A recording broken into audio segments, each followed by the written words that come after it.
Welcome to Elevate Today Podcast, where we elevate one podcast at a time. Today, I have with me a very special guest, my sister, a full-time missionary, Ariana Locsin. Welcome to the podcast. Woo! Oh my God. You know that's going to sound so much louder with these microphones. Welcome to my very second podcast. Wow, I'm so happy that you're here. How does it feel to be on my podcast, knowing that I've been wanting to start this for a very long time? I didn't know you wanted to start. You're making me nervous, dude. You're making me all mumble jumbled up. Okay, sorry. I didn't know. Let's step into your life now. Oh, okay. I've been having a deep desire to make a podcast for the past 4+ years. That's so many years. But I mean, I remember you and Mom would talk about it. Yeah. I think I heard her talk about it more. And we also haven't lived with each other for the past 4 years. Right. It's something we'll probably get into the podcast, right? Yep.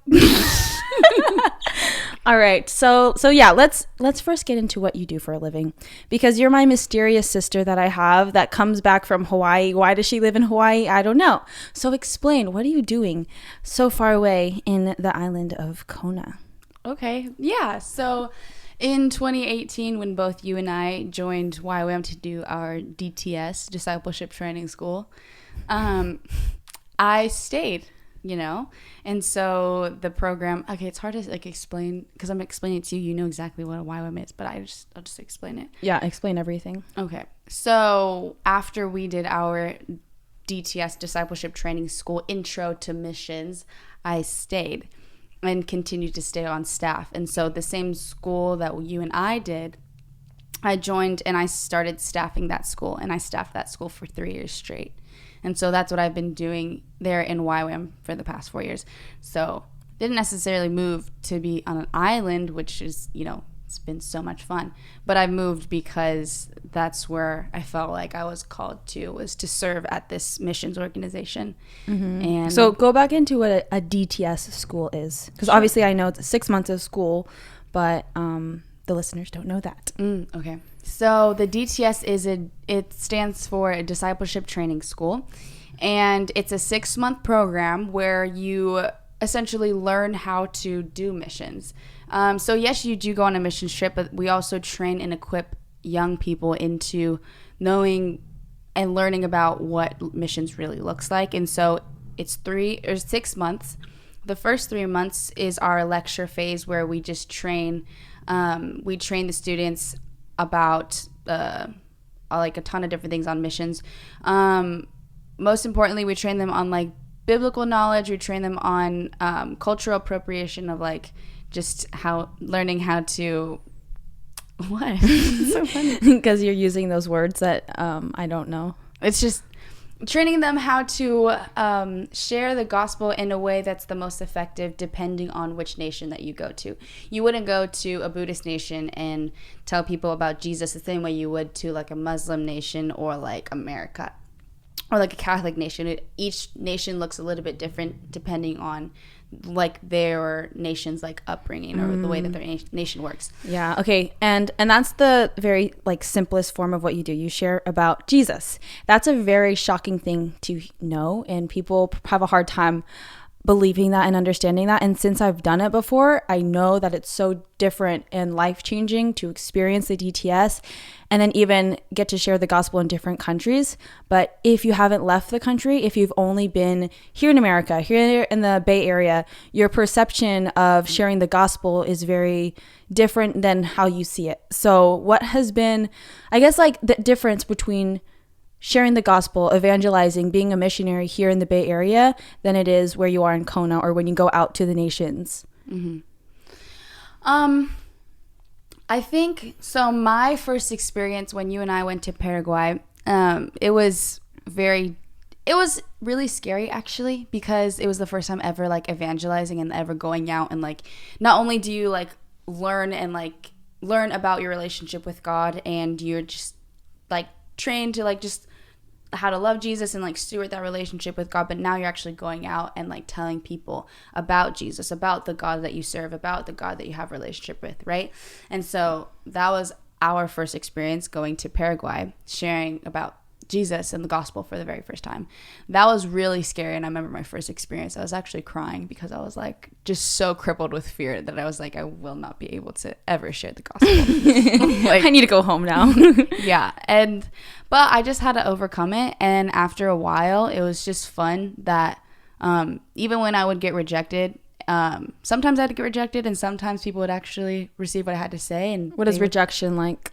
They just are like, oh, like, hey, do you want to know about Jesus? And I'm like, no, I don't really want to. I'm like, okay. That's like how it would be here in the Bay Area. Mm-hmm. So sharing about God in a Paraguay, in a Catholic nation, it was there was things that was hard, but also things that was really easy because it was like people already knew who Jesus was. But it was more so going into depth of like, no, who's like, you're actually like, it's not just about a religion, but it's about like this intimate relationship that you can have with Jesus. And that was something that was new to them that they didn't know about. And so it was actually fun to see people give their life to Jesus because they weren't saying yes to like religion or like even believing that there was a God, but they were saying yes to starting and entering into a personal relationship with Jesus, which was like the best part to see. Now, sharing about God in the States, because I remember in our training school, after we went to Paraguay, we also went to Orlando. And so that was our first experience of sharing the gospel in America. Mm-hmm. And that was really weird because I experienced people all over the spectrum of like, coming, like being atheist and being Catholic, right, and being like having no like opinion about anything, and other people like believing in God but like struggling with these really like bad addictions. And so that was interesting because people would be straight up like, oh, I'm an atheist, and I'd be like, oh, okay, can we still like have a conversation? And then we would, and it'd be like a really cool conversation because he would just debate all the things that I had to say. But it was just fun to be able to like be challenged and like press in like my belief system and his. Was that for system. Like mall ministry? That was when we were in, yes. It's like Disney, the Disney town or something. We were in. Okay. Epcot. No, not Epcot. Downtown like, Disney. Yeah, downtown Disney. Yeah, we did so much mall ministry. I don't know why our team. We literally went to schools and malls. Mm-hmm. Yeah, we went to some malls too, but. That time it was at Disney. Oh, we went to college campuses too. That was so fun. Yeah. And that's what's crazy to think, like when we did that, it was literally going with your team, praying and preparing to go meet people, to share the love of God with them. And it's such a foreign thing for me, even after doing it for like 2 years straight. Now I'm so out of that zone and state of mind. It would actually be really challenging for me to share the gospel, honestly, right now. And it's kind of sad to think about that. But that's just the truth because we live in such a different culture where the priorities are different. Where here we're such in a rush. But when you go out to do ministry, you're like, oh, I feel like God is telling me to tell this person this, or I feel like this person's energy is really sad, is really depressed, really angry. Let me see if I could pray for them. And it's often those moments where we can be like in tune with our spirit, where we can have eyes to see someone who's in a really broken space, to be there for them, to pray for them. And it's crazy because genuinely what you do is you tend to the heart. Like you nurture, it's all about souls. Like there's a good and loving God out there. This world is a cold world. Take him or leave him, but like you have the option. And again, like, you know, I have a lot of all about work and getting it done and having discipline, but at the end of the day, it comes down to how is your heart? Like, where are you scared to die? You know, these real big things in our life that only matter for whatever reason when someone we love dies, when we get close to dying, when we're at a really low place and we're like, oh, actually, I think I need God now, you know. But I'm just really impressed with your ability to stay so pressed into your faith for so long. Like I did it for 2 years and I thought I'd be able to transition into doing ministry in my life now. But I guess like my mission field is different now, and it's all health and fitness and mental health, or strengthening the mind and encouraging discipline. But what you're doing, it's a very tactical, strategic, understanding culture job that doesn't get enough credit. Like I wish society, especially in America, could honor what missionaries do more, so then we can actually take care of them in America. But now it's like, oh, can you take a family of missions? They want to evangelize in your city. And it's like, Okay, but they're not going to pay. We're going to have to give them food. There's all these like materialistic concerns when it's like, it's an honor to welcome someone into your home so that they can tend to people's hearts, whether it's your own personal family, whether it's your church, whether it's strangers in the city. That's what a missionary does. They share the love of God as much as they can anywhere they go. Yeah, that's a really good way to put it. Yeah, totally. Yeah. Okay, let's talk about this because I thought it was really funny. And I was telling Daniel because I thought it was so funny, but you might make fun of me if I bring it up and you don't want me to, I can cut it out. Oh. But okay, so you just got in from Hawaii. And I said, so you have crushes on any boys? And you're like, honestly, no. I'm reading a book about like, after God's heart, and I'm just really realizing that same like intimate love you can have with a guy, I'm experiencing with God.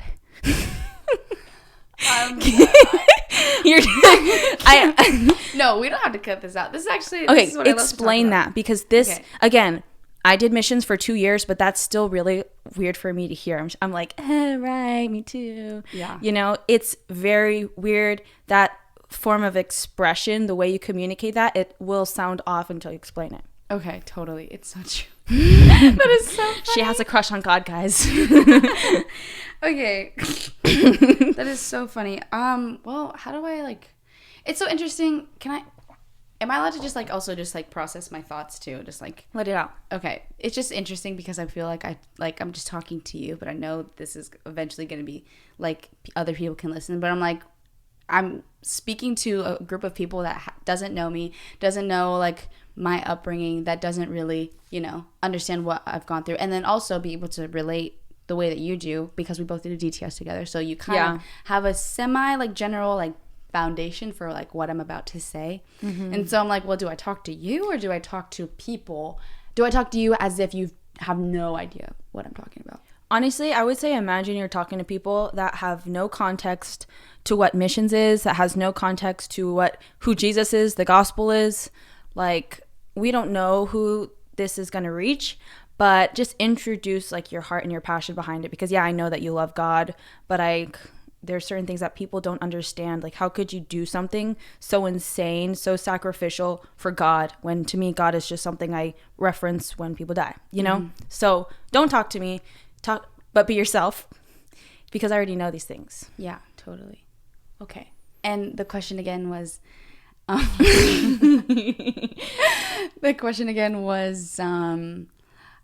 do I... Oh, your intimate love for Jesus. Oh, my intimate love for Jesus. Or pretty much, I guess, how you're explaining how that same like satisfaction and fulfillment that you can get in a loving relationship, you can get with God. Because essentially is what is so exciting about love, is that like, oh my gosh, I feel like I have someone who's always there for me, someone that cares about the details of my life, someone that makes me feel there's nowhere else I want to be, someone that makes time stop. Mm-hmm. That's kind of what love is. But yeah, so...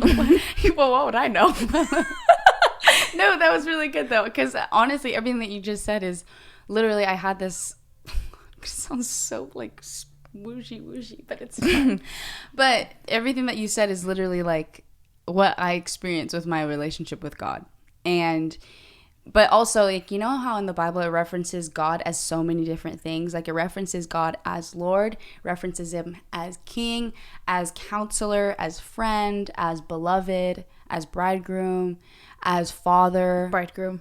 Mm-hmm. So all of these things, you wonder, like, why is this even, like, why would you need to reference God in so many different ways?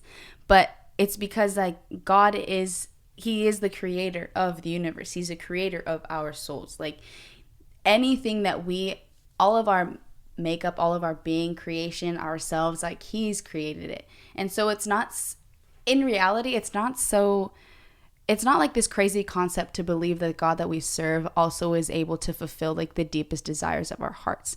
And so even as humans, like, the fact that we crave like such intimate love, the fact that we crave like to want to be seen, to want to be nurtured, to want to have somebody else out there that like cares about us so deeply, that like we just like so crave to go to the person that like will take us in and like make us feel the most loved. Like, it's not a crazy concept to believe that a God that we serve is able to fulfill and fully satisfy that desire in our hearts.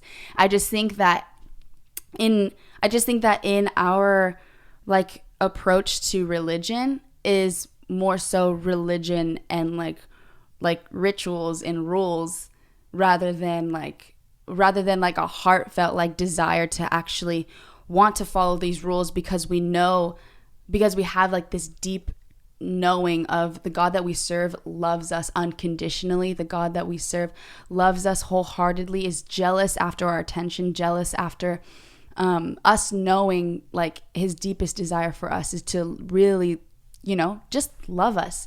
And I think we always talk about love. We always talk about, like peace, joy, all these things, but all of these things he created. And so all of these things that he has the truest, like most raw form of all of these things. We just don't fully like know it because we don't give him the time to like tap into that part of our hearts, because depending on our upbringings, like we've gotten hurt so many times that our hearts are closed to those kinds of to those types of things. Also, I think there's so many distractions. I feel like we talk about this all the time. There's so many distractions that's like, oh my gosh, I could go so deep into this. But in a first world country like America, for example, we have so many distractions that is able to steal us and rob us from our spirituality. And so and also we have everything that we want at like the tip of our fingers. So like if I want love, I can go out and kind of get it wherever I want. Like if I want joy, I can go out and get it. And all of these things can look like finding love and fulfillment in family, finding joy and euphoria in like drugs, or like going out and like wanting to experience like, peace and like laughter in like partying, all of these things. Like we can find things to like satisfy these needs. But in reality, like God put these desires on our heart, but we have tangible like physical things that's able to fulfill that. But then you go to a third world country like Africa, for example, where you go to these you go to the slums, or you go to these townships where they have close to nothing at all, and then you pray for them and they physically feel the tangible presence of the Holy Spirit, so much so where they like, you're praying for them and you're just praying them the same way that you would pray for somebody in America, but it's like people here are so numb to their spirit man that when you're praying and when you're like opening up like the heavenly realms, they're not in tune with what's going on spiritually, because for so long it's been distracted, it's been numbed, it's been closed off. So their spirit man is so dormant that when you go to Africa, they have nothing. They don't have iPhones. They don't have all the like different types of drugs that we have. They don't have anything. And so when you pray, their spirit man is so awake and so alive that when you pray, they're literally brought into an encounter, and you try to like, hey, how you doing? Like what's going on? And you can just see like even their eyes are like rolling, something is going on, but their spirit man is so just like taken up because they don't have all these other distractions to steal and rob us from like getting that direct encounter straight up to heaven. So like they're consumed by their spirit side versus their physical. Yeah, because they have less distractions the way that we do. And so going back to like me referencing like God as like fulfilling this like intimate desire in my heart of like feeling loved and feeling like romanced, it's like I've been following God for the past like 4 years, like aggressively, like all in wholeheartedly. And like when I chose to like fully surrender my life to God, it wasn't because it wasn't because I felt like, oh, he just like romanced my heart. I felt that because there was something about his lordship that I had this deep revelation of. Lordship is just like Lordship is just like this basically it's who God is. I feel like that term lordship, oh sorry, I hope my hand isn't it's probably gonna be in the camera the whole time. So lordship, you know how in the Bible it talks about like fear of the Lord? Yes. And having that, and people don't really like to talk about that because I feel like that's the hardest thing about like America is like we have like bought into this lie that like the best thing to do for ourselves is to be in control of our own lives. And so I feel like that's one of the hardest parts about even just like telling people that like Jesus is the way, the truth, and the life, because like when you surrender, it's like the concept of surrendering your life to something else other than yourself and like letting something else be in control of your life and not you, it's almost like off-putting because people want to be in control of their lives. But when I decided to make the decision to surrender my life to Jesus as Lord, so it's just like the idea of fully surrendering your life, your will, your emotions to something else. So Lordship, I gave my Lordship over to Jesus. And so with that being said, I chose for him to be in full control of my entire life. And from that place, then little by little, in having a personal, intimate relationship with God, he's torn back like little layers of self-protection that I put to the world, that I put to my family, that I put to my friends, because I was too afraid of being hurt. But when I surrendered my life to Jesus, he, in his kindness and his patience over the years, has torn back little layers of my heart to where, because he was in control, to where he's torn back layers where I've been able to actually experience like him as like a perfect father. When him being Lord turned into him showing me like, now look at me and I'm going to show you how I'm like your perfect father. And then the next year he showed me, okay, now look at me. I'm going to show you how like being like in a relationship with me can be so much fun. Like I'm going to show you that I'm actually your best friend. Mm-hmm. And the most recent like encounter and like the most recent like type of form of relationship connectivity that I have with God right now is that he's showing me like, I know your deepest desire. I know one of your deepest desires is to be loved and be known, but let me show you how I can fully satisfy that even when you're fully single.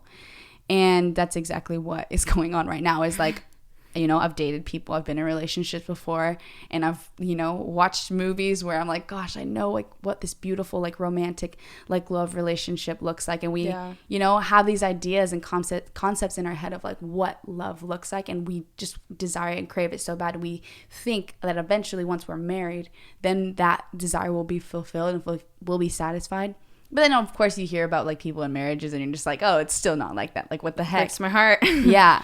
And so all of that, I feel like lately God is showing me that he's put those desires on my heart, not just so I can be like tortured or just so I can wait patiently until one day there's a man that comes into my life, but actually he's like showing me all these desires I can fully satisfy.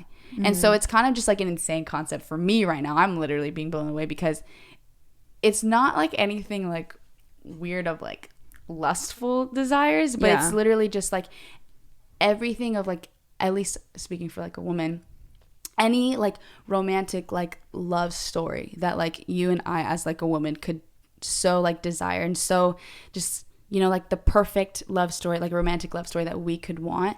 It's like I've had moments and like in entering into this season where like God's literally doing that in our relationship. That's so crazy. Yeah, you're making yourself sound so crazy.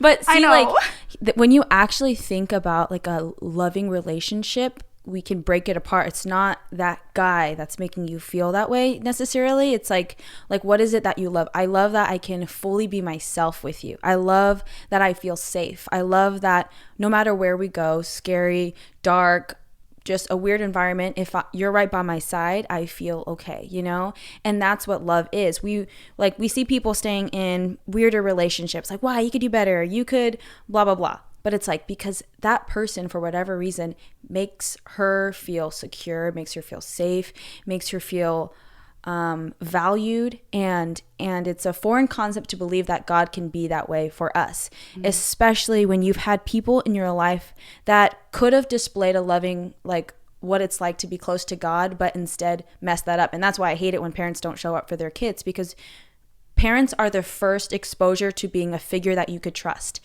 And so as soon as they have parents that they can't trust, they like to believe that someone that I can't see is trustworthy.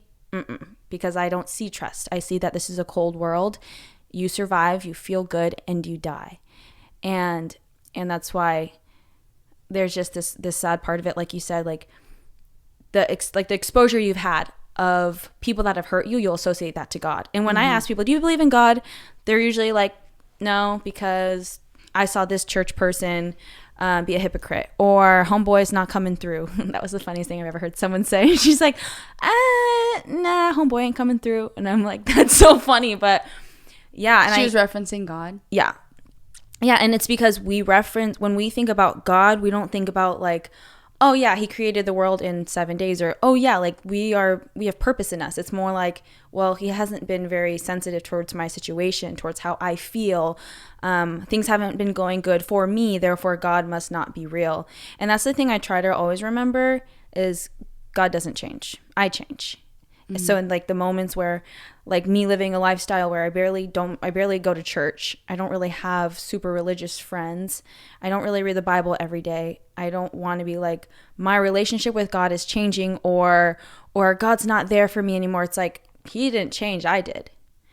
If I want to be closer to God, I know I can because he's still there. He's still readily available for me. It's just more learning that discipline and trying not to get sucked up to the Silicon Valley Bay Area lifestyle of rush, of productivity, of disregarding the matters of the heart. But that's just what happens when you're in this area.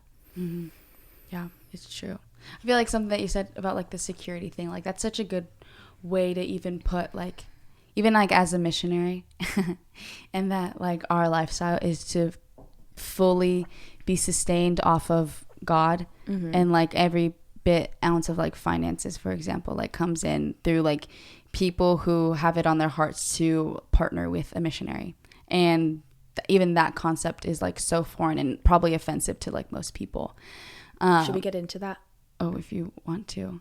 But I was just going to say just like the point of like security is just like this like relationship and like just this relationship that I have with God. It's like I just feel so secure in this, like that no matter what people look at me as, and no matter what he asks me to do, like there's like, it's like there's this just deeper sense of knowing. I was like, I don't want to be anywhere else like but your presence. I don't want to be anywhere else but in the will of where God has me. And the will that God has had me in the past 4 years has been in full-time missions. Mm-hmm. And it's been like difficult and it's had its challenges and struggles.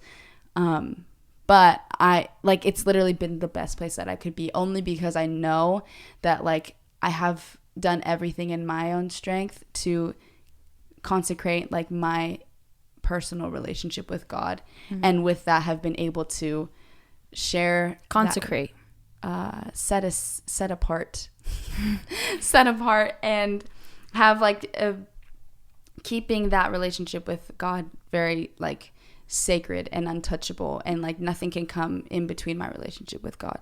Because I feel so secure in it and safe that it's like I don't want to do anything to jeopardize it. If someone was curious about God and believing in Jesus and living a different lifestyle and they're like, maybe God could exist, what are 3 things you would tell them on how they can develop a closeness with God? What are 3 things that I would say that can develop a closeness with God? I would say number 1, prayer, reading the Bible, and plugging yourself into community that believes in Jesus. Prayer because that's like the number 1 thing that like will literally like open up that like personal relationship with God to really like receive and like understand that like you are having a full-on relationship with like God, like a conversation. Yeah, it's gonna look yeah. Do you think people should pray out loud?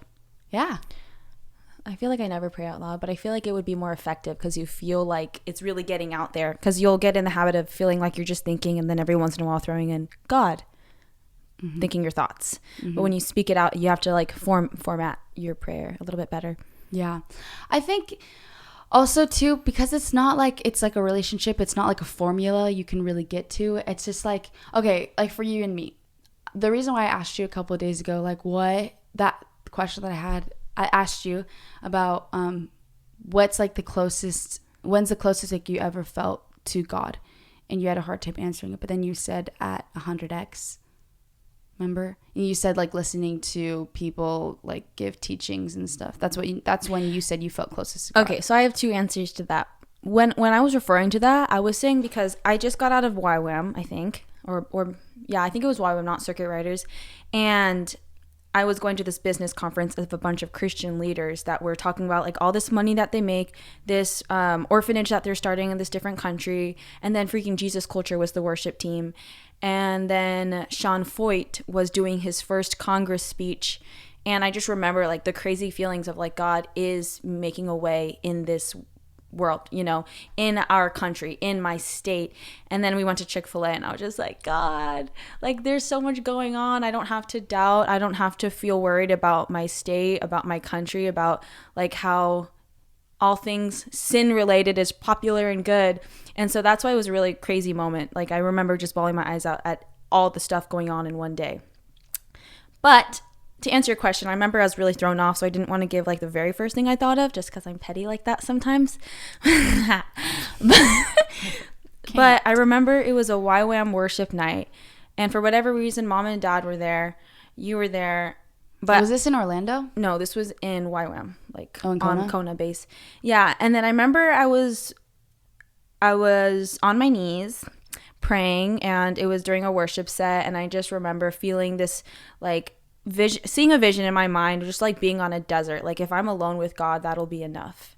I remember feeling that and just seeing it in my mind. I'm like, if it was just me and God, I wouldn't want anything to change, because that's how close to God I felt. That's how much love I felt. That's how much peace in the moment that I had. And I just remember like, I don't ever want to leave this feeling, because I feel like if I just have my relationship with God, I have everything I could need. But I wasn't going to tell you that, because you're like, well, what about now? I'm like, times have changed, sis. Wow, I didn't know that. That's so cool. Yeah. Okay. I think it's another thing is I'm really pressing into just like grinding and hard work and getting my hustle done, because like as soon as I'm re-entering a relationship or whatever, or having children or doing certain things, I'm like, God has to be the center. I'm not raising kids without God. I'm not going to get into a relationship and not be praying for my person. But just right now I'm like, wake up, work, after work, podcast, after podcast, like maybe a little fun time, family time, take care of life. But my hustle hasn't stopped. And I guess it's hard to not be all in when you know how close to God you can get. Like I guess for me, I'm such an extreme person. I'm either going to be like reading every single day, praying, and then changing all of my time so that I can make time for church, or just focusing on 3 things I can focus on and doing my best at it. So, do you feel like not okay, because like you said, like you're very extreme, and so you have to, like, the things that you're doing now, it's like you want to be all in so that you can set up your future, like, well, and like have a good foundation for your family. But do you feel like, I don't know, how do I word this? Like,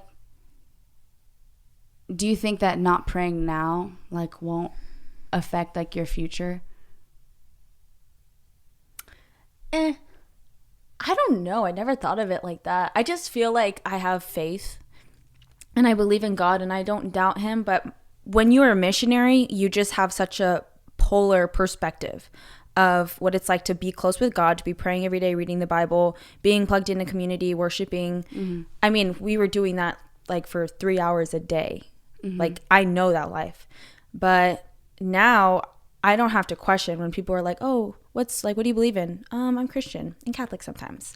Or I believe in God and Jesus and I read the Bible sometimes. Or like, it's not something that I hide. It's just more like a time thing. Okay. But it's been something I wanted to be more intentional about, which I know like people are put in my life that make me more mindful of that very naturally. Like my jiu-jitsu coach, he's low-key very Christian. Like he'll say, like, he accidentally hit me in the head when we were drilling and he's like, iron sharpens iron. Or at the end of class, he'll start saying these like really deep references. And I'm just like, dang, there are people surrounded by me that believe in God, and it's just a reminder. It's like an encouragement to continue to like do what I feel I'm destined to do, but also keep God around. Mm-hmm. But I also feel like sometimes I'm just doing my own thing and accepting this time and season and journey. But like, you're my sister. I have to start praying now. Like after you've been here, I'm like, I've not read a Christian book like that in so long. When I see those Christian books on your bed, or you and Linnea setting time aside to pray, I'll be like, I got a class to take, gotta go. Yeah. But when you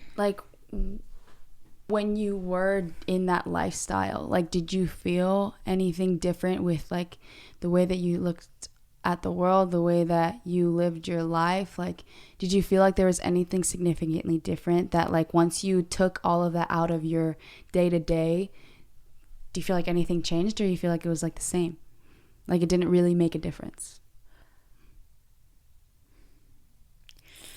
I think that's a hard question to answer, because since I'm doing what I'm passionate about, I feel really fulfilled. I feel really happy. I feel really joyful. And so I don't want to say that me not praying every day is okay, because I think like the more you're talking to God day to day, the more like you'll feel happier. But to be honest, because I do really do what I love most of the time, I feel that same joy that I get when I was doing missions, praying every day. But it's genuine, true joy. And I feel like the message that I promote is biblical. Why do you laugh? I don't know, because I don't know. I guess I am really passionate about what I do, and I feel like God has given us so many passions that he's put on our heart, that when we are aligned with what we're passionate about, we're aligned with the will that God has for our lives. So do I wish I made more time to read the Bible and pray? Yes. Especially after being in Europe with all my friends. Aww. And just seeing how we all live different lives. But the thing that kept us close, the thing that was our glue, was our relationship with God, and how we all were navigating this concept of having a relationship with a living God that we can't see, and on the different worlds that we live in and the different relationships we have. And I remember I was talking to Lucas, and we were just talking about like when you're not obedient to God. And he was just like, why do we do that? Like, why do we just not obey him? And I'm just like, I don't know, I guess because in our minds, we think and we feel like it won't be worth it. We won't be as fulfilled, even though he knows the desires of our hearts. And it's just like, it's a constant back and forth, because how could you believe that connecting with someone that you can't see, that you can't technically audibly hear back, that there's not a lot of like tangibleness to, is better than a tangible moment with an actual person, than a drink that could make you feel all good, and dance and music. And it is really hard to compare those things. But I think it's more important to like first focus on God and who he is, and then you'll have a different desire versus it being all about how you feel versus like God is worthy to be served. But that's just a different subject. Oh my gosh, you touched on so many things that I want to be like, oh my gosh, yeah, like, okay, like the one thing about like not hearing God's voice, the reason why I say, what did I say? I said, pray, read your Bible, and get plugged into community, because those are just like the like practical steps that we as humans can take to get into pursuing, like the way that we can do our part into pursuing God in relationship. And once that is like cultivated, once that happens, like I do strongly believe, because I've had the personal experiences of God speaking back.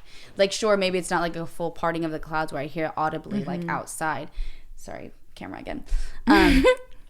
But it is like after experiencing and having a relationship with God for the past 4 years, it's like I've gone through like seasons in my life where I felt God close, near, and I felt him speak things. And the coolest way to like actually practice hearing God's voice is, yes, you can hear things for your own life, but when you actually start to ask God about like insight into other people's lives. And the most fun is when you ask God about people's lives that you just meet on the streets. And you like, before you go and pray for them, you ask God what we call a word of knowledge. And you ask God, like, Lord, tell me something about that person. I remember I had a situation, I don't know if I told you this story, but I feel like I had.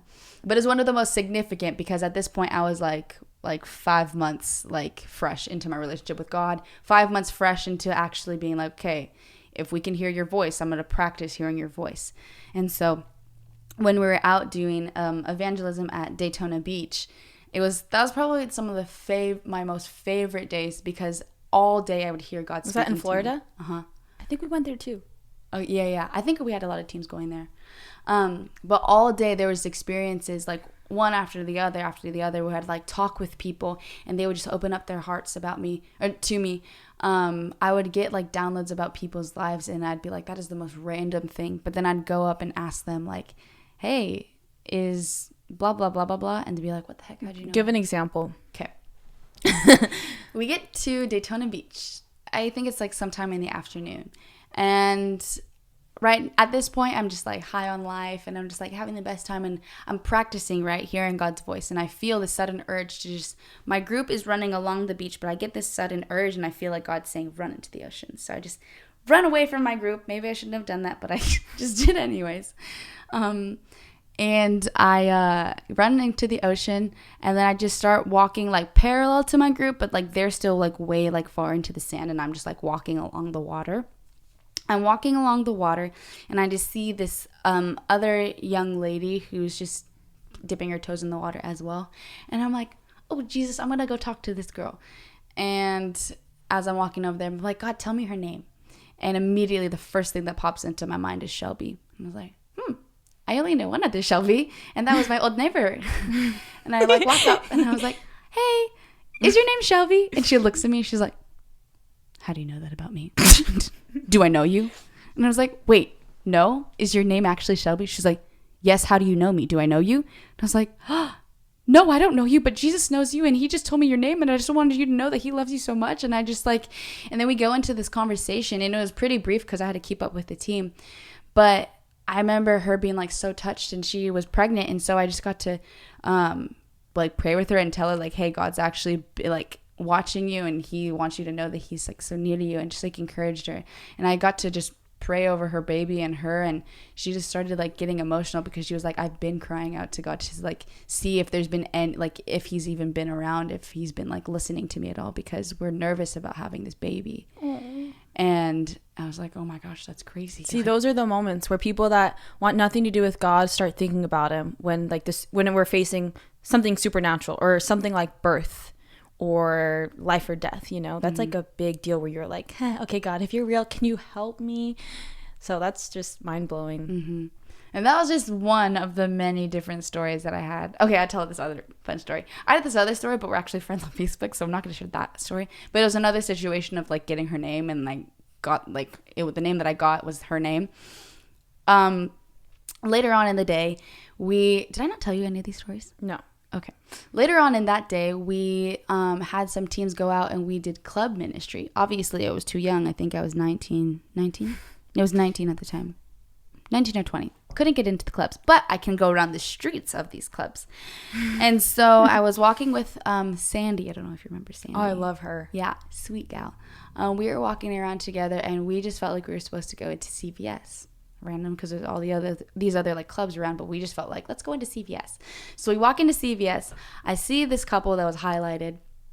And so I, at this point, didn't have enough boldness to be like, hey, you want to know about Jesus? Or, hey, you know, I like had to, like, I only felt like I had permission to go up to people until I've gotten a word of the Lord. And so I saw these people, and I was like, okay, God, tell me, like, what do you want to tell them? And I was just kind of like stalking them low-key, because I like didn't feel like I was getting any like words until I felt like God was saying, they are trying. It was so vague, and this is like part of me like doubted that this was even God. But I remember I heard I got like a name, and it ended up being like somebody's middle name. And then, so this is like literally the third time I got someone's name. So random. Not to say that every single time I've gotten it, but like just like I was just like, you know, so close and so in tune with the Holy Spirit. I was like, what is happening? The phrase that I got was that I got the name, and then that they're trying to stop something in something's tracks. And that was it. And I was like, I don't even want to go up to them with that kind of word, because that was so vague. I have no idea what that means. It probably doesn't mean anything. Stop something in something's tracks. Are you kidding me? So anyway, me and Sandy go up to these people. We strike up conversation. I tell them the name. Like, oh, that's my middle name. I'm like, oh, interesting. They just tell me a little bit of their story. And then I was like, oh, okay, cool. Hey, by the way, I just, like, you were really just highlighted, honestly, because I felt like God was just really wanting you to know that he sees you and he's for you. And he also, I felt like he told me, if this doesn't apply to you, like, just it doesn't matter. But I just felt like he was telling me that you're trying to stop something in something's tracks. And I just like want to pray with you guys. If that doesn't make any sense, then that's fine. And then the wife like looks at her husband with like look at the camera eyes. like that. Oh, just like that. And like she almost like starts to get emotional. And later on, I realized, because they didn't tell me what, they were just like, what the heck? Like, that's crazy. Later on, because I guess I was just too young, I couldn't hear the information. But later on, Sandy told me that they have been like addicted, as a married couple, have been addicted to drugs for like the longest time. And they have kids and grandkids, and they know that they need to get their lives sorted out so that they could be a little bit more stable for their kids and their grandkids. And that was just like confirmation from the Lord that like they're trying to stop doing drugs because the path that they were going down wouldn't be good for their family. That's crazy. So yeah. See, I missed this. This is missions. Like literally learning how to hear God's voice, using it to hear what God has to say about other people and praying into their life, into their situation. And it's those crazy moments where someone's like, oh yeah, I was addicted to this drug, and then this random person encountered me, and then I quit because they prayed with me. I got plugged into a church, and yeah, it's been good ever since. Or I was addicted to this person prayed with me, and then I just never did that drug again. You know, it's like those are the moments in people's lives that get them on a totally better path. And because that's God's desire for every single person. And it's hard to believe that when we live in such a cruel world where we have to navigate right and wrong every single day, and it's confusing. But it's crazy that God's heart is for everyone's best. Mm-hmm. And how you do that for everyone, because sometimes obviously people think that Christians are just judgmental. Mm-hmm. Yeah, some are. But it's like, missionaries' hearts is, I don't know you. If you struggle with this sin, we would call it, then let's pray about it. Not because we're judging you for doing it, but because outside of that life of addiction, and it usually ends up being addiction or ego or all those shame, things. Or shame, like pride. Yeah. It's freedom. Mm-hmm. It's not like, oh, we're judging you because you're an alcoholic. No one's judging you. But once you let go of that alcoholism, you get to really become in tune with yourself and realize how much freedom there is beyond the oppression of those bad things. Mm-hmm. Yeah. But it's again, I've been in the Bay Area for, I don't know, a year plus. You've been in missions for a year plus. Our worlds are totally different, and it's kind of sad because when I hear about this, like, I miss it. But my whole zone, my whole state of mind is so different. And like the podcast is called Elevate Today Podcast, like about growth, about getting better every single day. And it can't happen without God. Yeah. Like that's just the fact of it. Because I was just even thinking as things progress so much with this podcast, with like having Daniel's help, I was just like, dang, it's coming together so quickly. Like, thank you, God. Like, I don't want to not give credit where credit's due. Because I worked hard. Thank God he helped me. But also, this is what I wanted. This is my passion. And it goes back to God wants to fulfill the desires of your heart if you put in the work. And that's a big one. Putting in the work is really a big one for me. Mm-hmm. Yeah. Yeah.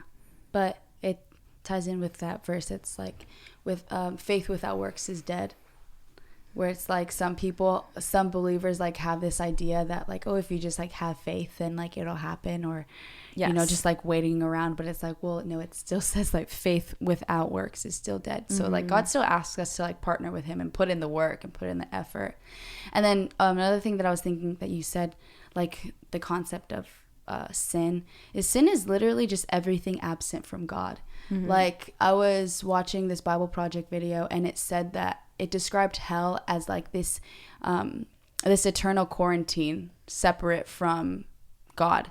And God is everything good, you know, God is love. And so all the characters, attributes of Jesus, like think about, like, it's literally just like a life full of no peace, full of no joy, full of no, it's not like hell is like, actually, I'm not really sure. Like, I don't feel like I have the authority to really speak enough about hell, but I don't even know if it's necessarily that it's like all of this like pain and suffering. I just feel like it's more so just like this numb, apathetic, lifeless like eternity that is separate from all things good that we get to experience in life. Like even like the simplest thing of like the beauty in like nature, the beauty in creation, the beauty in like a laugh and a smile. Dude, I met someone at work and I was just like, hey, how are you doing? What's up? And she's like, oh, you know, and I'm like, no, really, how are you doing? And she's like, I'm having an existential crisis, so it's really hard to like go on with my day, to get past anxiety. And when she said that, I was so like, wow, I totally forgot about those kinds of emotions. But she explained to me what it is to have an existential crisis. And it blew my mind, but I literally had a dream about one the next day, and I felt the pain. I felt the stress. And just to imagine that people walk around feeling that, living like that, it breaks my heart. But if you don't believe that you have a life of purpose, then how could you not have existential crises all the time? Yeah.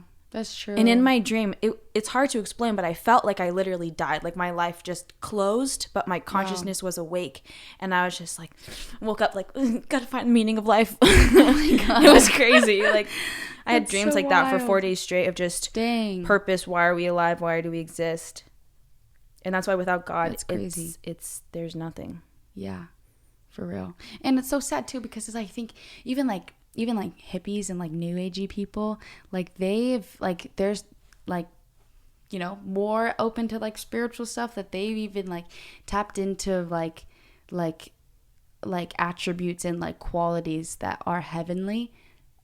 And it's just so sad, but it's like, because it's like it's partially what God is, but it's not the fullness of like what God like offers us, and like what like he provides in like in terms of experiencing like heavenly on like this side of eternity. You know, it's like you said, like it's all about souls. It's like, well, this is more so like, it's like experiencing, it's more so benefiting us as humans to experience God on this side of eternity, because when we go out and like save souls and like tell people about Jesus, it's like honestly the best part about believing in God on this side of eternity is truly to have a relationship, because it's the most fun.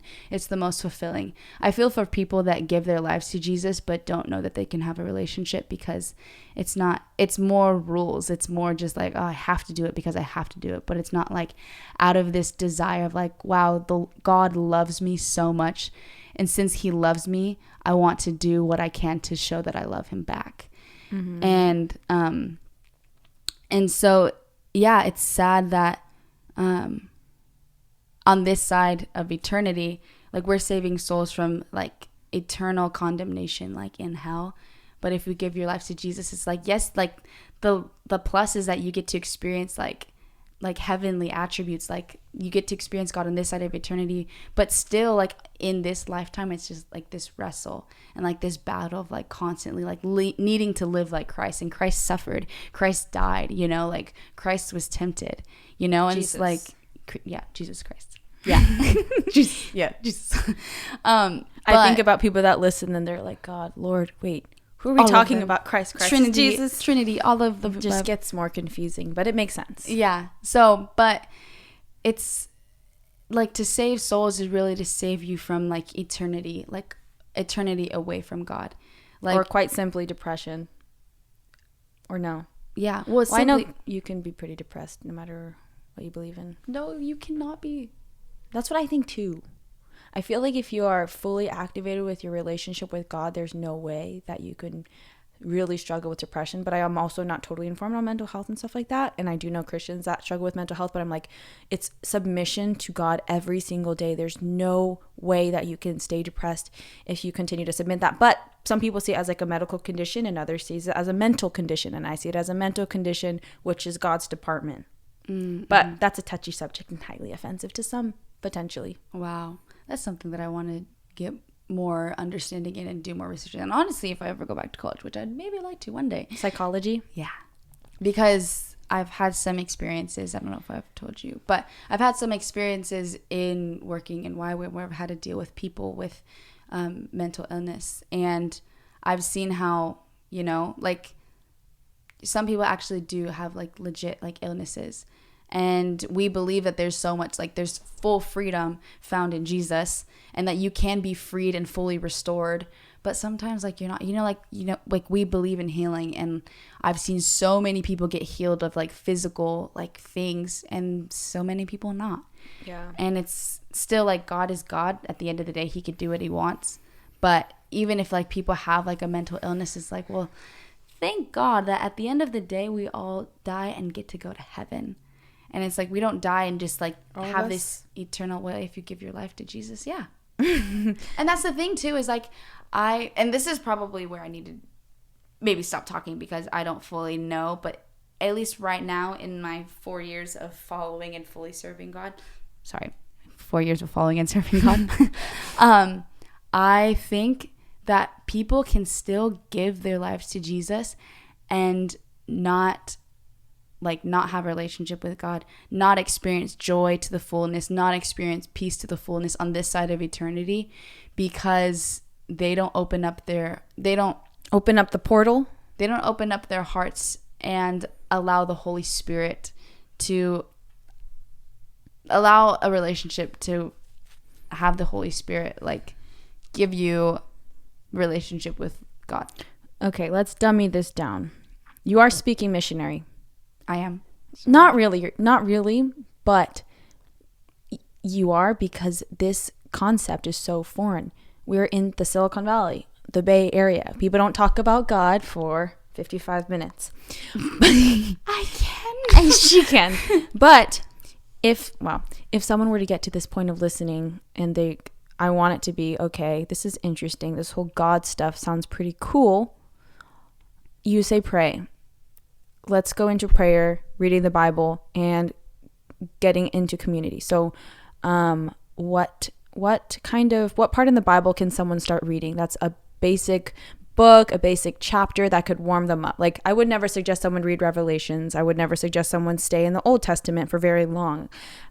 New Testament, hang out in the New Testament for a little bit. Maybe skip the 4 Gospels, start with Proverbs, or start with James, very nice and gentle. But what would you say is a good one to start?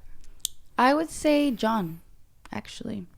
John, because your introduction is summing up like the full gospel. What's important about the gospels is that we don't want, like, I wouldn't want to tell anybody like to read a portion of like James that's like a letter specifically written to a specific church in its time. Yes, it's written for us, but these letters, like these books, they're not directly written to us, you know? And so I would say somebody should start off with John so that they can get, it's a fun story to read, but you're getting like the whole story of Jesus Christ and his whole upbringing, him dying and resurrecting. And so you're getting the full emphasis of the gospel. That's what's important about the gospel, is because you don't want to read the Bible and not get the full like gospel story, which is the gospel is Jesus dying on the cross. Yes. So the whole gospel is God creating heavens and the earth, and then creating humans, and then humans, God saying, don't do this. And then the humans, Adam and Eve, did the thing that God said not to do. And because the humans disobeyed God, there has to be judgment. There has to be consequence to disobedience. And because of that, sin entered into the world. And so there's all of this sin, and that's why I actually love the Old Testament too. But the Old Testament just shows life without a savior, without Jesus, and with all of these consequences because now we sin. And all of this life is happening, and then God's like, oh, I want to give them, like, I still want them near to me. I still want them to have a chance, because it's just so hard with all of these struggles and temptation and sin. It robs us away from Jesus. That's why David was a man after God's own heart, because even though he like sinned so much, he still strived the most to like really understand like the heart of God. And so that's why God sent his only son Jesus down to die on the cross. And there's this really cool language. I want to get more into apologetics, but so he sent his only son Jesus to come down and be, because he was fully God, but he came down, and once he came down, he was fully man, born of a virgin. And so he lived a life just like us, and then because he was fully God, he was able to die and pay the price of the consequences of our sins. But because he died, he paid the price because he was God. But after dying, in 3 days he rose again. And that's one of the most important things about him rising, is because he conquered and defeated death. So because we all deserve death, and that the fact that Jesus paid that price and took on death, and then resurrected, that means he defeated death. So like that means that like death, he conquered it.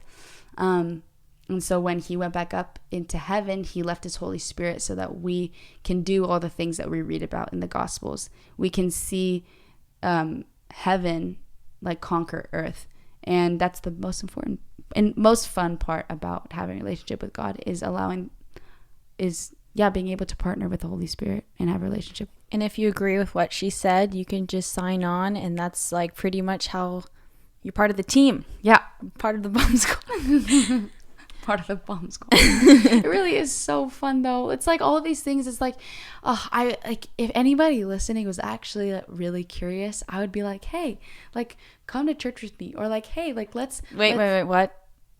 Come to Kona and go to church with you? Yeah, sure. Or like have like I would say like just I would want to invite them into like what it's like to experience like like doing life with God, because I wouldn't necessarily even say like, all right, now it's time to go to church every Sunday. Now it's time to get yourself plugged into like all of these things are like going to church is more so for the fellowship and the community. But now we just go to church so that we could get a good feel-good message. Going to church isn't about like the feel-good message. It's going to build relationship and build community with people that believe in the same God as you do. And then the rest of our lives is separately, personally, like developing your personal relationship with God. And so church is more so for like, it's for the whole people group. Separately, you're pursuing a personal relationship with God. Does that make sense? Did I just go off on a bunny trail? Honestly, those that are meant to understand will understand. Okay. And even just for people to know, to get like, okay, yes, read John. John is the gospel in the Bible. I also say 1 John 2. And then the prayer, getting plugged into community. You could literally reach out to my sister and you guys can talk about God and stuff, right? Sorry if you get a lot, but I don't know. But what about like getting plugged into community? You think like youth groups, if you're young adults, or churches? Dude, I don't even go to church anymore. Yeah. I think it's actually every time I come back here, I try to look for good churches to get plugged into. And I'll be honest, it's been kind of hard. But also that with COVID and everything, it's made it even worse. But we also kind of traveled everywhere to see some amazing churches, or just like warm community, or places where it feels like home immediately. So when you don't feel that, you're like, no, not for me. Yeah. But a community of people that are there for the same reasons is what the point of going to church is. Yeah. But I think if you're in the Bay Area, I think that the one church I could probably personally recommend, because I've actually been there only once, and it was really cool, but I only been once. But Francis Chan's church I think it's called We Are Church. And it's not like a crazy big like mega church. I think that's kind of his thing actually. It's more so like house church style. In San Fran? He has multiple house churches across the Bay Area. House churches are actually really cool. The concept of that, of literally going to someone's house, having worship time, reading the Bible, praying for each other. I like that style a lot more, because I feel like it's very person to person and intimate. And sometimes when you walk into a church and there's like lights and steam fog machines, fog machines, and skinny jeans. Oh, skinny jeans. Why does they're still around? I don't know how they're still around. Literally, like that's something sometimes I go hard on. Like, why do these guys wear skinny jeans so often? It's a Christian thing. Coffee and skinny jeans. Shouldn't have to be so much of a thing. Coffee's really good though. Okay, wait. I think that was not nice. We'll steer away from that one. But just like super tight, you know? Yeah. Why do they have to be so tight? That's it. Girls don't even wear tight jeans anymore. Yeah, like it's like uncool to wear tight jeans. Yeah, loose jeans. Like joggers, I get it, but tight jeans. I guess it's even hard for me though, because I have like jeans have always been super uncomfortable to me. We'll go thrifting and I can help you get some. There we go. House churches. Mm-hmm. It's more intimate. And I feel like that is how Which I feel like is more, if you read the New Testament, it's kind of the way that church is supposed to be. And it's sad with like mega churches, because you can go in and you can just be a consumer. And the part of church is to really like partake and like contribute, you know, in a community. And when you go to a mega church, you don't have to contribute at all. You can sneak in, sneak out, and not know anybody and nobody know you.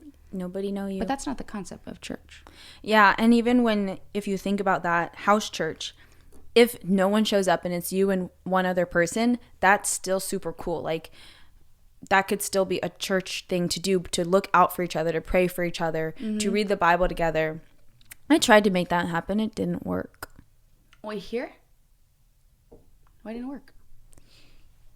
Well, I never full sent it. Oh. But I did talk to a friend. I'm like, we should read the Bible together. And she's like, okay, I'm down. But, I wanted to work out instead. You could work out and read the Bible. Not. Yes, you can. In the squat holds. Yes. Like just how we do in RTC. Shout out, RTC. I love RTC. Yeah, RTC is nice. I was never an RTC girl. Oh, RTC is Respect the Corners. It's the CrossFit community of the missionary community that she's part of. So when there's like third world countries where you're not legally allowed to share the gospel, they won't.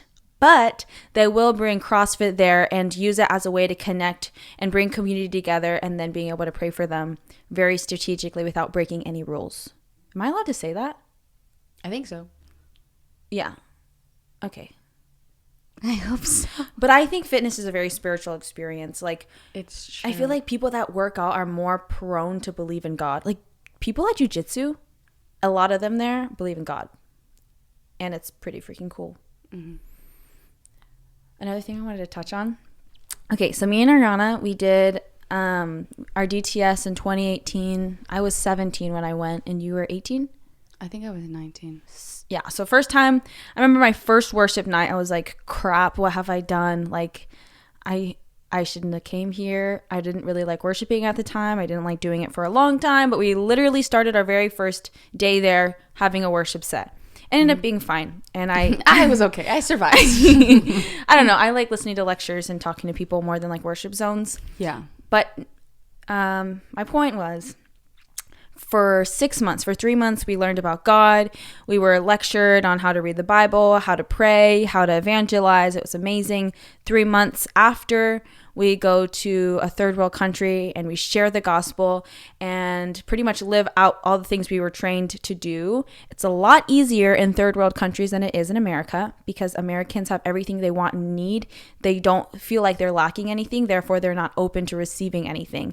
And for whatever reason, it's almost offensive if you come at them evangelizing.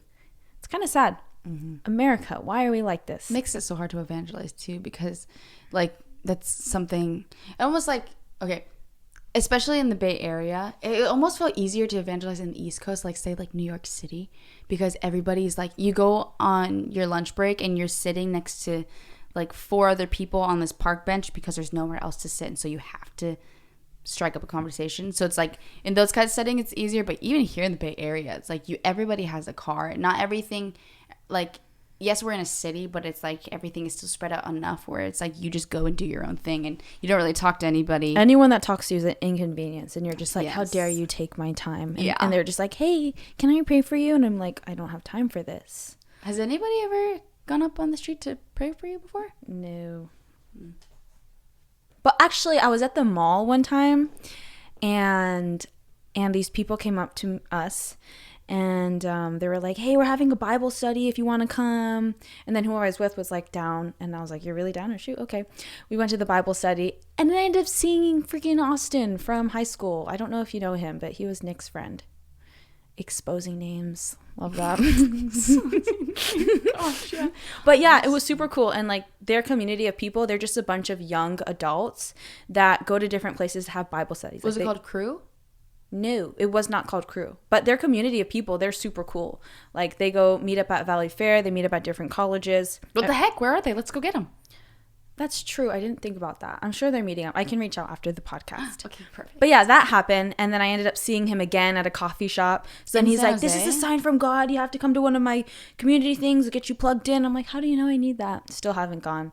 But I'm also totally not down to drive like 45 minutes. You drive 45 minutes everywhere. What are you talking about? It's different. Okay. Because my priorities are different. Ah. Oh, okay. What I was trying to say was we did missions for 6 months straight. And pretty much there's people that oversee this school. called a school leader, you know? So like when you're making your friends and you have your friend group and you go camping on the weekends, like you're not really supposed to go camping on the weekends because, you know, anything can go down. You're not really supposed to drink. You're not really supposed to... Where's this going? I have no idea where this is going. School leaders are the ones that maintain safety and controlling a bunch of freaking teenagers that, you know, are crazy already, and young adults, but helping them navigate a relationship with God and being activated to share the gospel. But these school leaders are also low-key kind of scary because if they catch you doing anything that you're not supposed to do, they're going to talk to you. They're going to set you aside, read your guts, tell you to confess what you've been doing. What? And it's kind of scary, but without them, the school couldn't go on. I cannot believe you're a school leader now. That's a really great way to intro what to do. Yeah, like 300 people is being is overseen by 5 leaders. My sister's one of the leaders. I was scared of these leaders because I always felt like me too. Oh my gosh. Yeah, like if you... I'm working with one of our direct leaders. Yeah. He scared me one of the most for whatever reason. Me too. And I told him that, and he was not offended, but just slightly just like, wait, what the heck? No one's ever afraid of me. And I'm like, yes, actually, you scared me and my sister. But he was just like, what? Yeah. Wow. And I think it's important to remember, like, there always has to be some sort of, like, control and boundaries. People set aside 6 months to live a very unique lifestyle where people are, like, donating to them to, like, what's it called? Fulfill the... It's in the Bible. Great Commission. Great Commission. Like, this whole philosophy... 3.1 billion people have never heard of the gospel. That's really sad. Yeah, this is such a missionary podcast. I know. But that is... Elevating is about growing every single day, and you cannot grow without God. Like, there's a supernatural force that allows you to grow, that allows a plant to grow.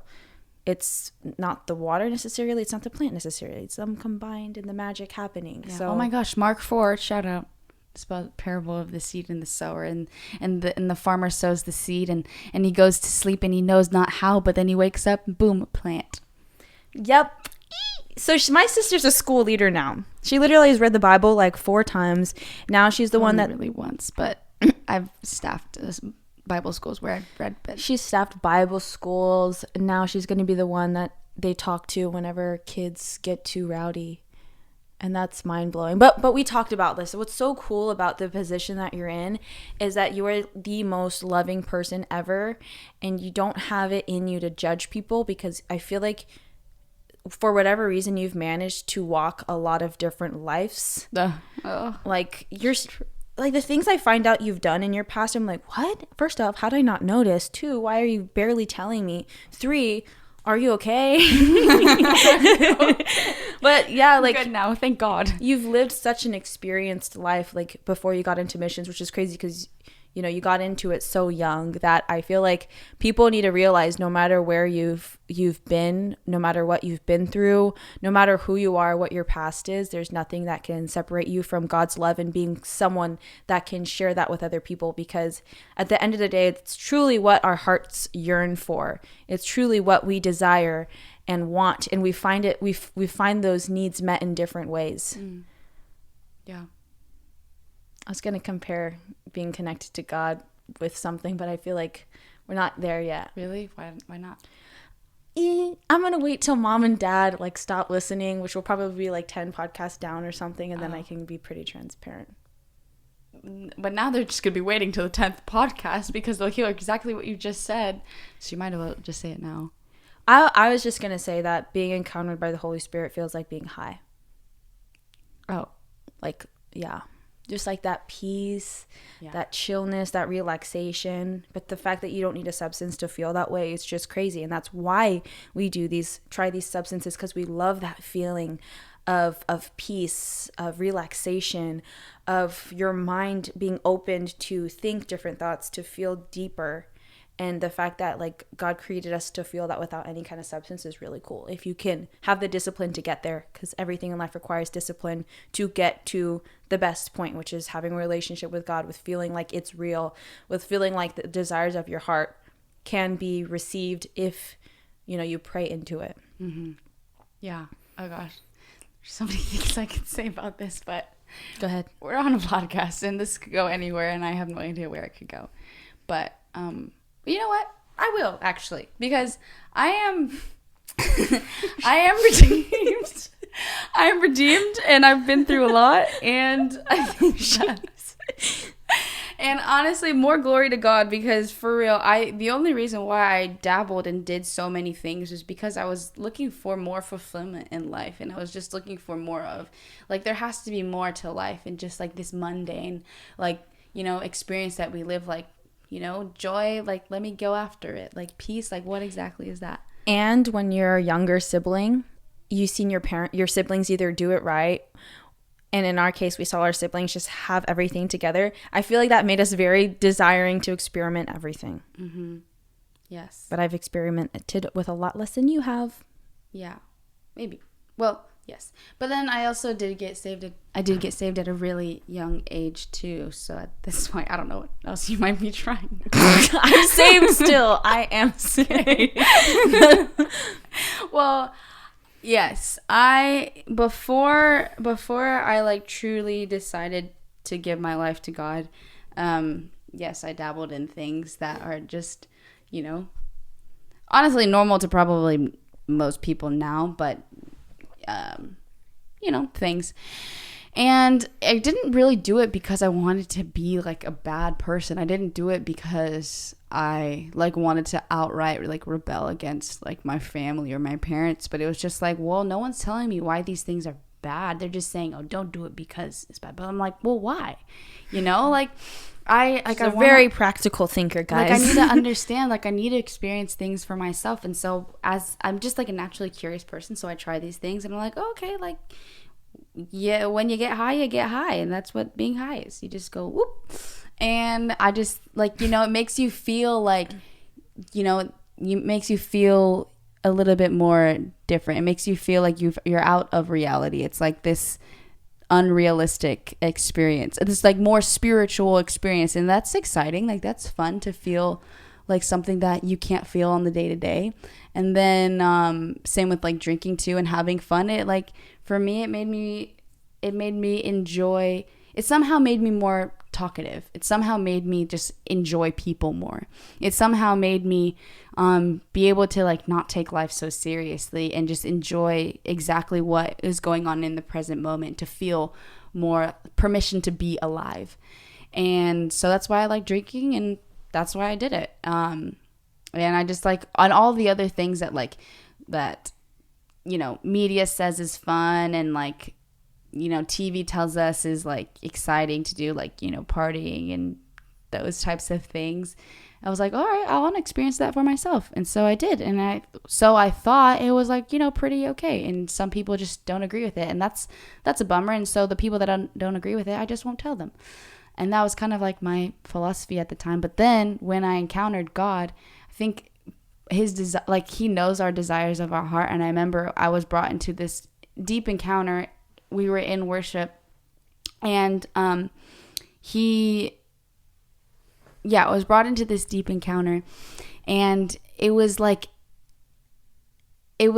really, it felt like I was almost like I was high, but like no, like none of like the negative side effects of like being like I'm not in control of anything. It was like all the reasons why one would want to like get high, but it was only like the positive parts of it. So like when you're high, you're like, okay, like I gotta make sure I don't do anything too crazy or do anything like gotta make sure I don't have any responsibilities while I'm stoned right now, because I don't think I'll be able to fully process like my surroundings. Like I don't think I'll be able to fully process and do anything responsible because I'm stoned. I'm out of my mind right now. And so at least for the next 2 hours, like I have to just enjoy this and just be present here. But in this encounter, it was like, dang, I'm fully aware of where I'm at. I'm fully aware of what brought me to this place. And I'm just at this complete like loss of words of the fact that I'm encountering the living God right now. And he's brought me into this most like euphoric place where it's like, dang, I don't want to like, it almost like the best thing I can compare it to someone who has never understood this is like almost like being high. But it's like this encounter right now is that I'm in, I don't ever want to be high. And I even like remember like having a situation where I got high again, and I remember even feeling like, and this was when I was, maybe we might need to cut this out because I'm a school leader now, so I don't know if I can say this, but this is just like reality. But I am getting a little too vulnerable. Honestly, I don't think your school leaders are going to get up to this point of the podcast, but the people that are very curious deserve to know the truth if they're still listening. Okay. But there's something about when you say something like this, it gives people permission.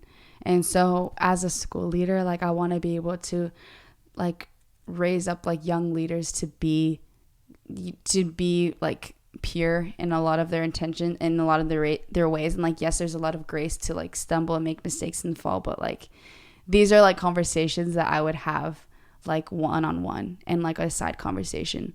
Like we are one-on-one. We are, but one-on-one for anybody and everybody to hear. Yeah, up to you. My point with this is that when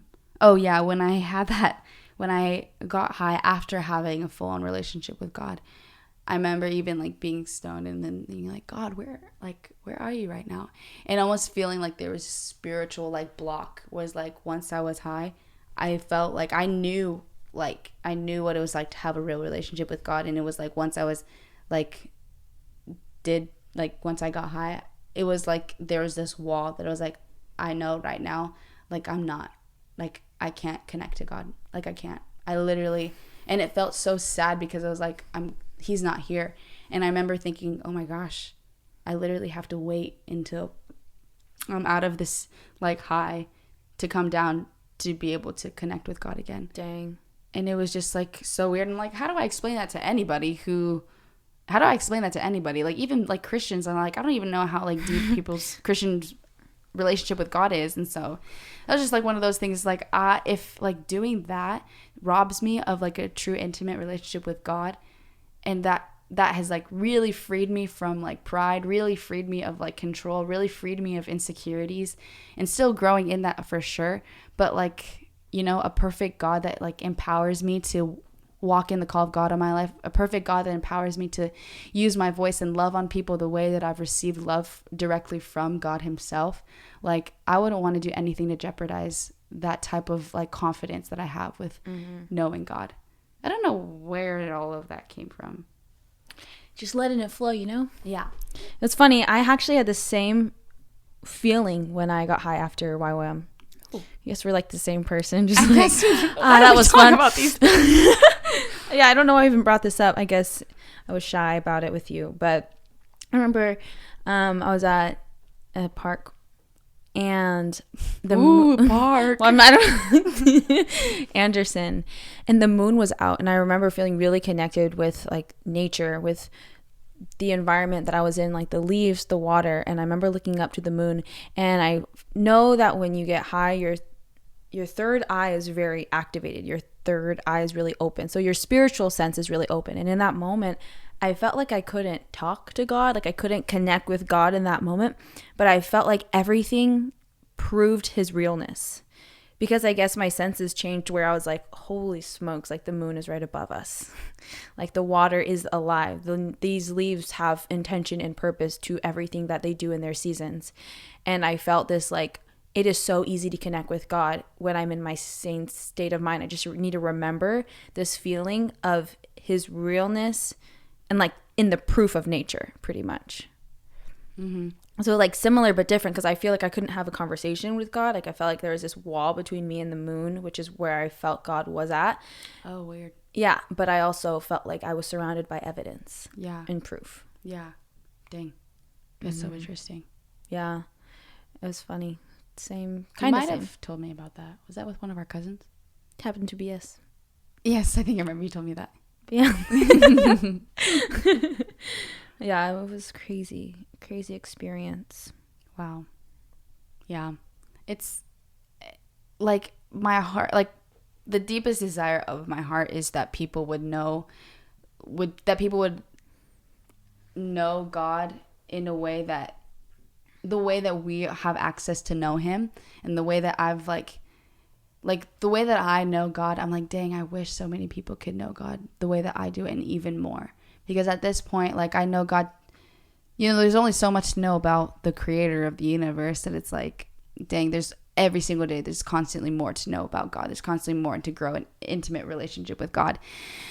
But one of my like heart's desires is like, dang, I wish people could really like even just like give God a chance, like to do like a 6-month DTS experience. And not everybody comes out being full-time missionaries, but people do discover like the reality of who God is. And even just like to give God like 6 months of your life to just be like, well, I'm just going to give him a chance. Like that was my DTS experience. I was like, well, if everybody out here is acting and worshiping all crazy the way that they are, like, either crazy or maybe I'm the crazy one and they know something that I don't know. So I guess for the next 6 months, I'll just test it out. And so they even have shorter programs too, like all over, not just YWAM, but at different places where you can.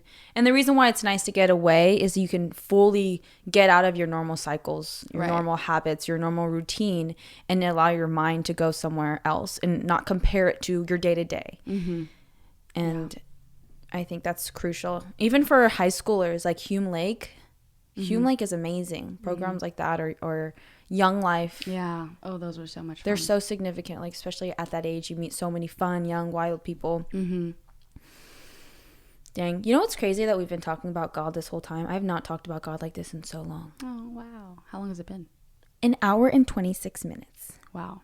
Is this the type of podcast you expected it to be? With you, yes. Yes.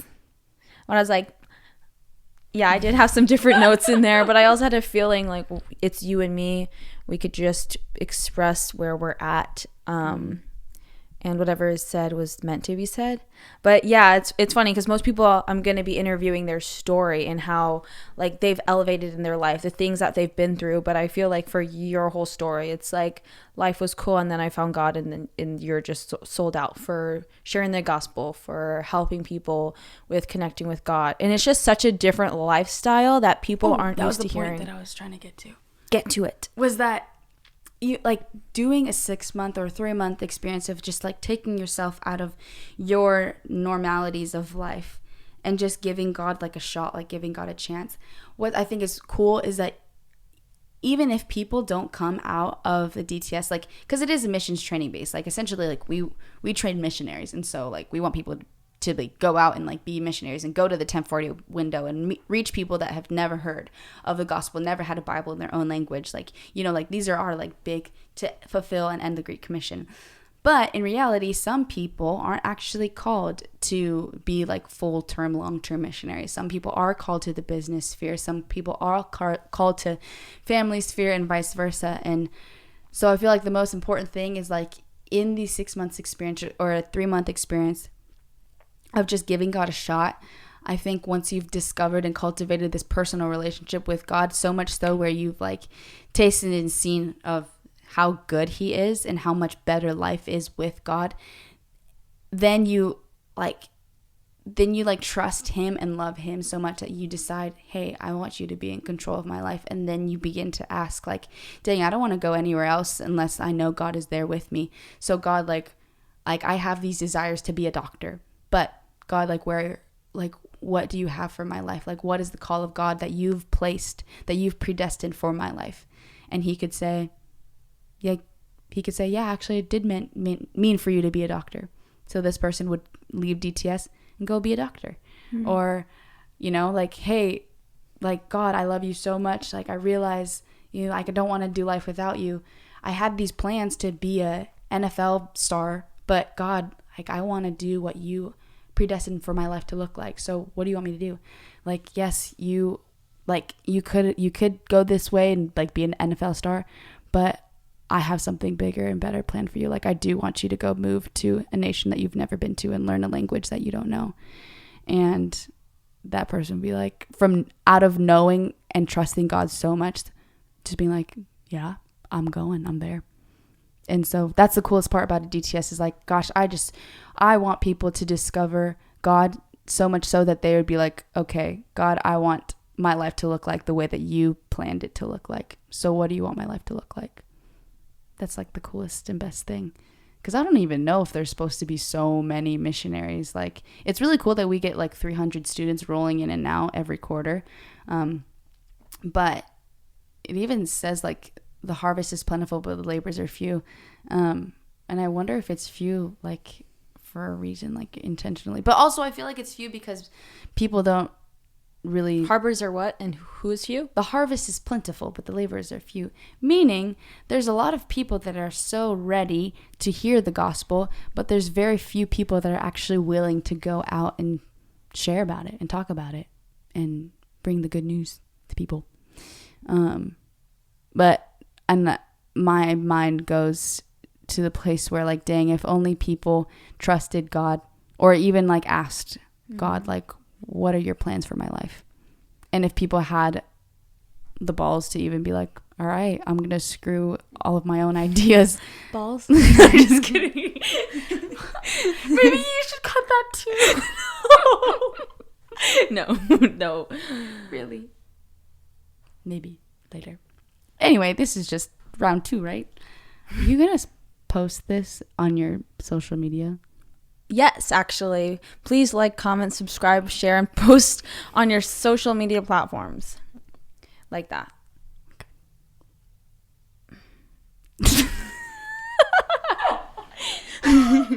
We've been at this for an hour and 30, and I actually have not practiced how to close a podcast. Oh, okay. So was there other questions that you had? Kind of, but I had a feeling we wouldn't be talking about you that much. I was like, she's just gonna want to talk about her new man. Hannah.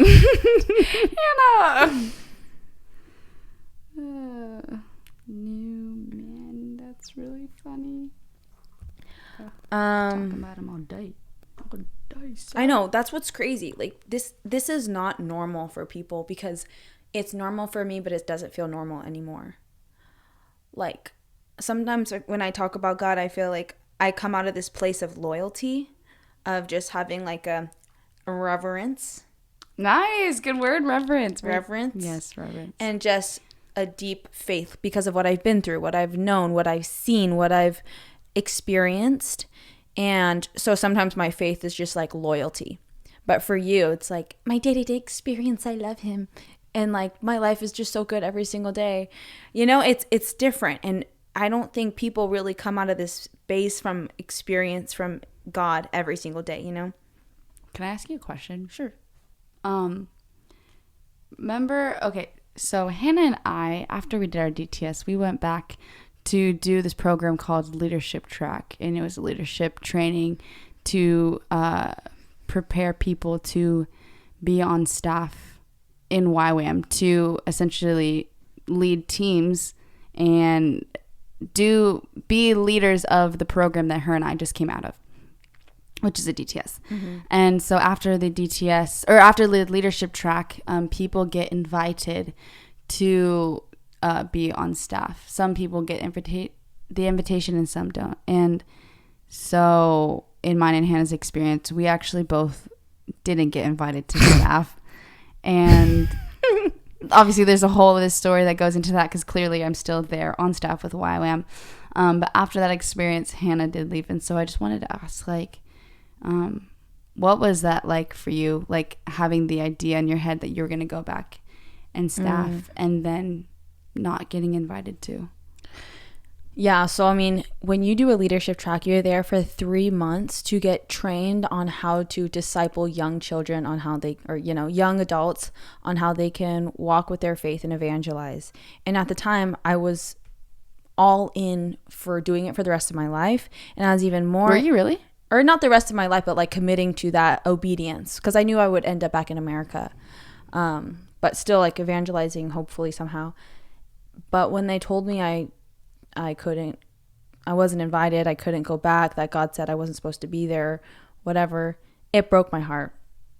Like, when I actually think about the pain that I felt, it felt like pretending, like going through a breakup and pretending that you're fine, because of how excited I was. Like, everything that I do, everything that I learn, I hope that I get to teach someone.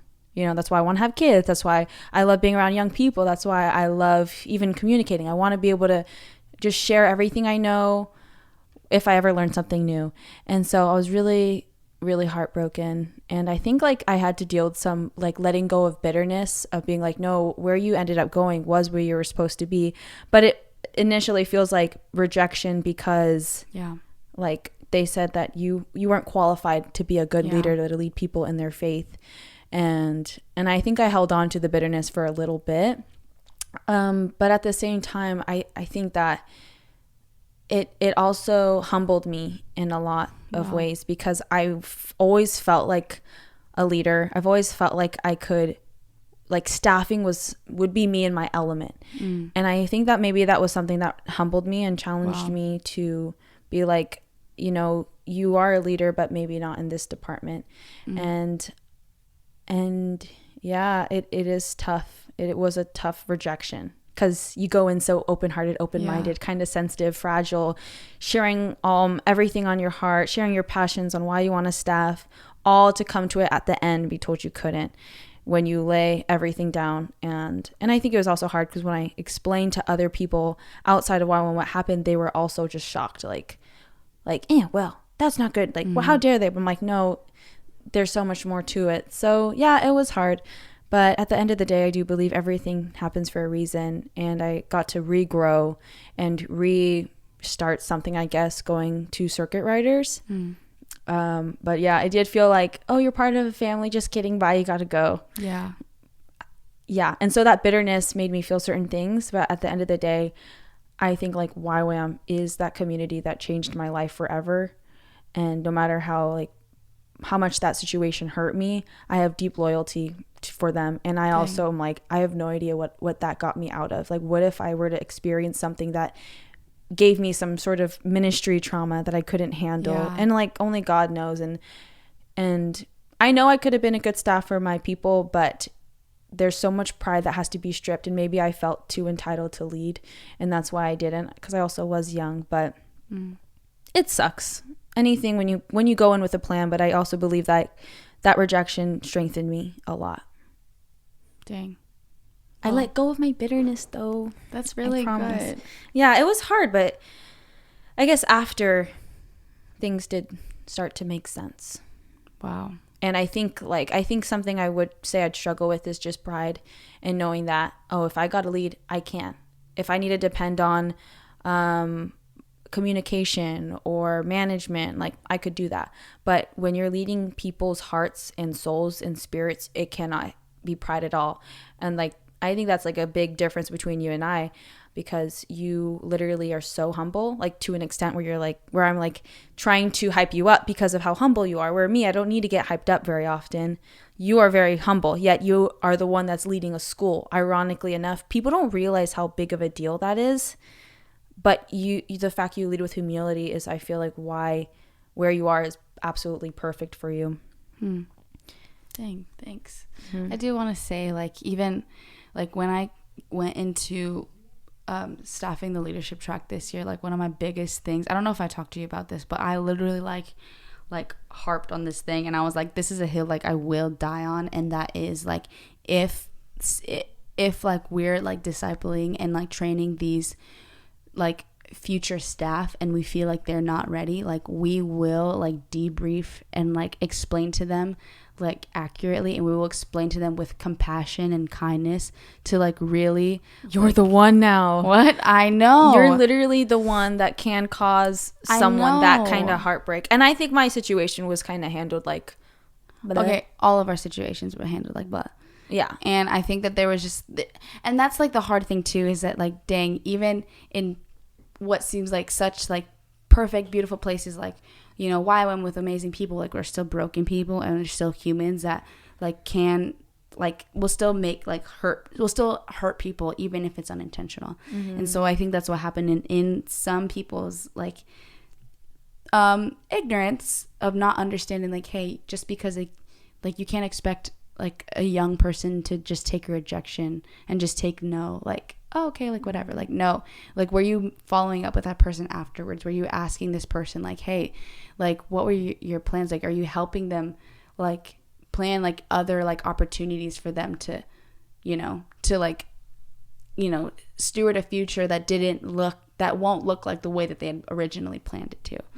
And so in staffing this year, that was like one of my biggest things. And I was like, if we do need to send anybody home or like tell people that they can't staff, like we have to like be able to like just compassionately and pastorally, like, you know, tell them why. It's like, and that it's like, it's not like, oh, we don't want you. It's like, no, like when we prayed like this, we prayerfully considered that this is like the best thing for you is to not staff. Like the best thing that we can do is to give you more training, or the best thing for you is like, you know, just to be obedient to what God is saying. And so I just want to apologize for that situation, because I think for many years I was like, I remember like, you know, just still being in YWAM, like asking people like when, because like now I'm friends with these people.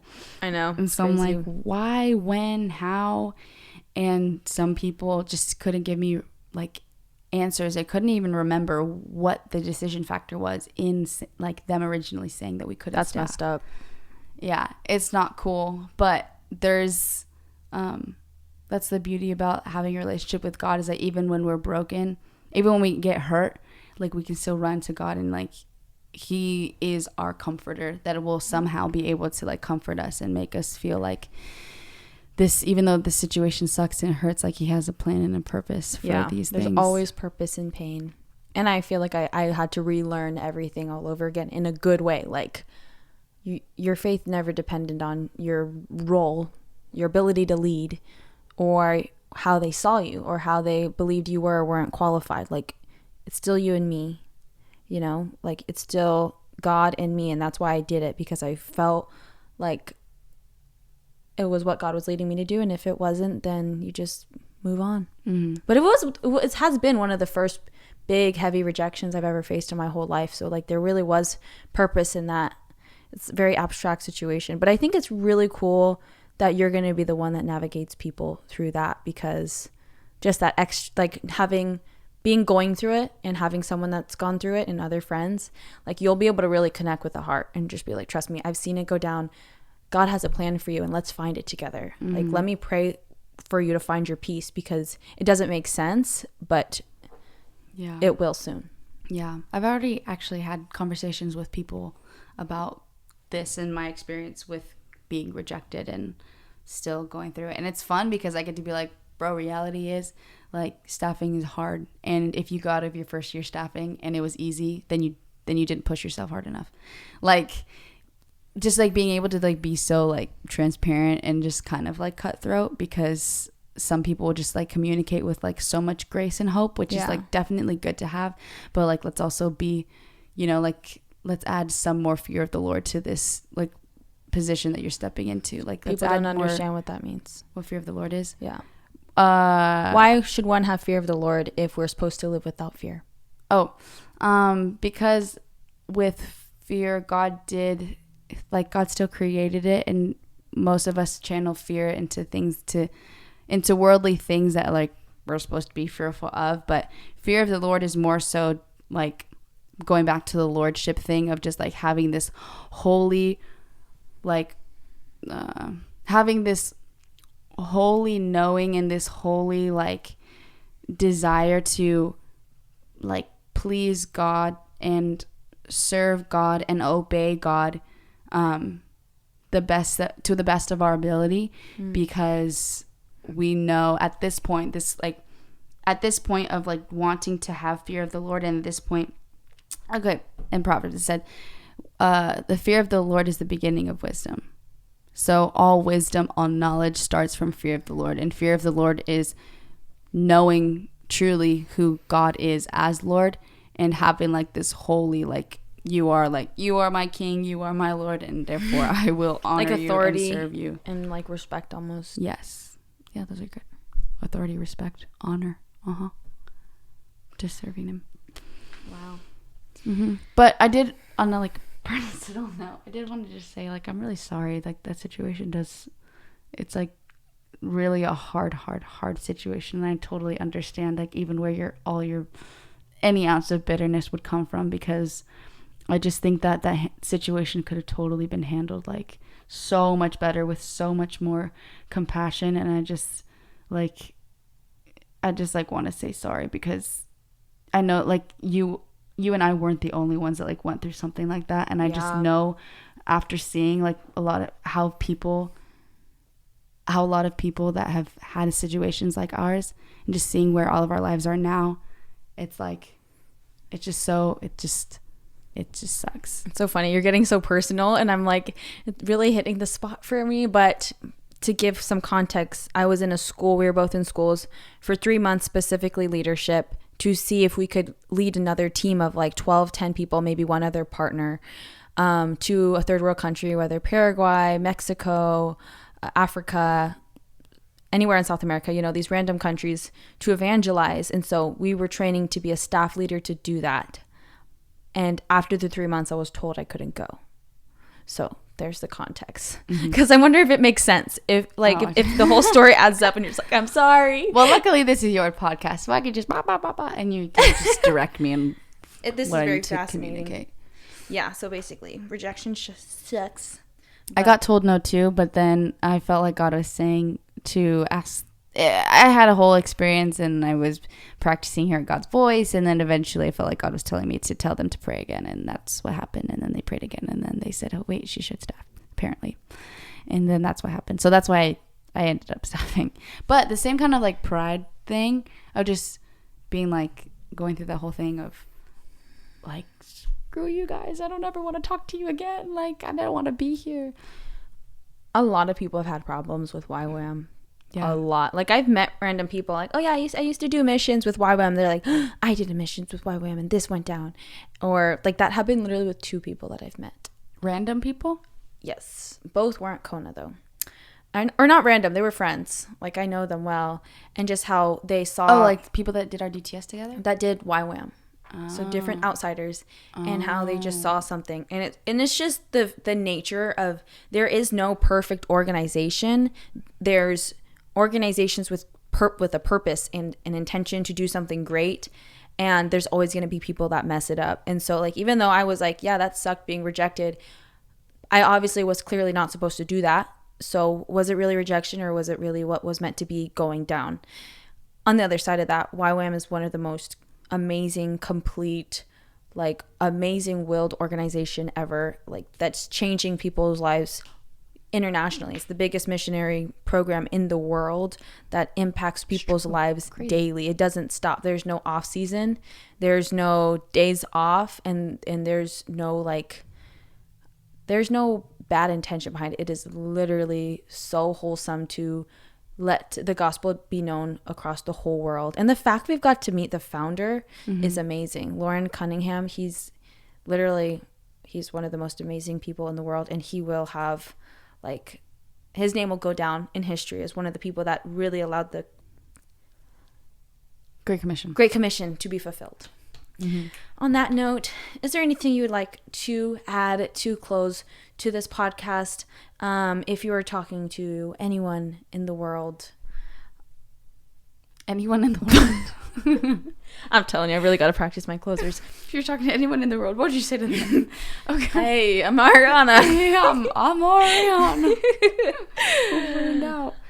I will say thank you for having me on this podcast. You're welcome. What an honor and a privilege it has been to go deeper and dive into the deeper conversations and topics that most people are a little bit scared to. I was definitely scared to myself, and there might be things that still should maybe be cut out of this podcast. We could talk about that later. But again, this was just so fun. I'm honored to be the second person on this podcast. And I just pray that this podcast would just go miles and leaps and bounds of everything that you want it to be. If this is really like your passion, like this is what you're like really excited 100%. I've been wanting to do this for so freaking long. And this makes so much sense for you. I love it. Yeah. So I wish the best of luck to you. This is going to be so much fun. For real. Thank you. And you'll get to hear it. Like, you won't know what I'm doing, and then you'll listen to a podcast and you'll get a nice What's little she doing out there? Yeah. But people get to ask you about you too sometimes, right? Because I know for podcasts it's mostly about like the other person. But I mean, you asked me a question. Yeah. And it's going to be really like there's so many lessons to be learned like through people's stories, through people's personal experience. And I do plan on giving my own like doing a podcast by myself if I learn something in a book, or if I want to go over some big realization I had that I feel like could help people, I will share like on a private podcast of just me. But people have a lot to say. Like there's something to learn from everyone. So whatever's the best thing to be learned will be said. Nice. On Elevate Today podcast. On Elevate Today podcast. Why? Elevate what? Elevate. I was telling her about the podcast. She's like, Elevate Today? Yes. Elevate what today? And I'm like, I don't know. What are we elevating? Life. Ourselves. Our minds, bodies, really cool. Spirits today. Last week we elevated our mind. Today we elevate our spirit. Next week we'll be elevating our Bodies. TB announced soon enough. Well, Ariana, thank you so much for being on this podcast. It was an honor to have you. Thank you for being transparent and sharing your journey. Have a nice rest of your day. We are over and out. Yay, Goodbye. Bye, guys. Bye.